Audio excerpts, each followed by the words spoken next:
Kilalanin natin ang 5 sa pinakamalaking hayop na nabubuhay sa buong mundo. Panoorin ang buong video at siguradong ikaw ay mamamangha. Ang panglima sa ating listahan ay ang saltwater crocodile o buwaya na may scientific name na Crocodylus porosus. Ang buwaya ay may haba na hanggang 7 metro o 23 feet at may timbang na umaabot hanggang 1,200 kilograms o 2,645 pounds. Ang saltwater crocodile ang pinakamalaking reptilya sa mundo. Sila ay matatagpuan sa mga rehiyon ng Southeast Asia, Northern Australia, at ilang bahagi ng India. Kilala sila sa kanilang kakayahang manghuli ng malaking biktima at kanilang matibay na panga. Ang pang-apat naman ang colossal squid o malaking pusit na may scientific name na Mesonychioteuthis hamiltoni. Ang malaking pusit na ito ay kayang humaba hanggang 14 meters o 46 feet at kayang timimbang ng hanggang 750 kilograms o 1,650 pounds. Ang colossal squid ay kilala sa kanilang malaking mata na pinakamalaki sa kaharian ng hayop at kanilang matitibay na tentacles.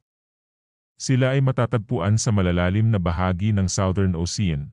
Ang pangatlo ay ang African elephant na may scientific name na Loxodonta africana. Ang elepanteng ito ay kayang humaba ng hanggang 7.5 meters o 24.6 feet mula sa dulo ng trunk hanggang sa dulo ng buntot. At may bigat na hanggang 12 metric tons o 26,000 pounds. Ang African elephant ang pinakamalaking land animal. Kilala sila sa kanilang malalaking tainga, mahabang trunk, at malalaking tusks. Matatagpuan sila sa iba't ibang bahagi ng Africa. Ang pangalawang pinakamalaking hayop sa ating listahan ay ang whale shark o ang butanding, may scientific name na Rhincodon typus. Kayang humaba ng butanding ng hanggang 18 meters o 59 feet. At kayang tumimbang ng hanggang 21.5 metric tons o 47,000 pounds. Ang whale shark ang pinakamalaking isda sa mundo.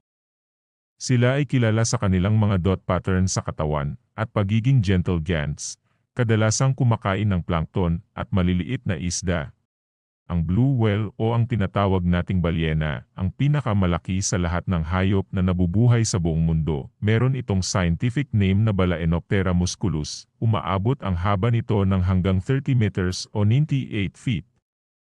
At kayang tumimbang ng hanggang 180 metric tons o 400,000 pounds. Ang blue whale ang pinakamalaking hayop na nabuhay kailanman. Sila ay matatagpuan sa lahat ng karagatan sa mundo at kilala sa kanilang napakalaking sukat at kahangahangang kakayahang lumangoy ng malalayo. Maraming salamat sa iyong panonood at huwag kalimutang i-share ang videong ito sa mga kaibigan mong sing-sexy ng balyena.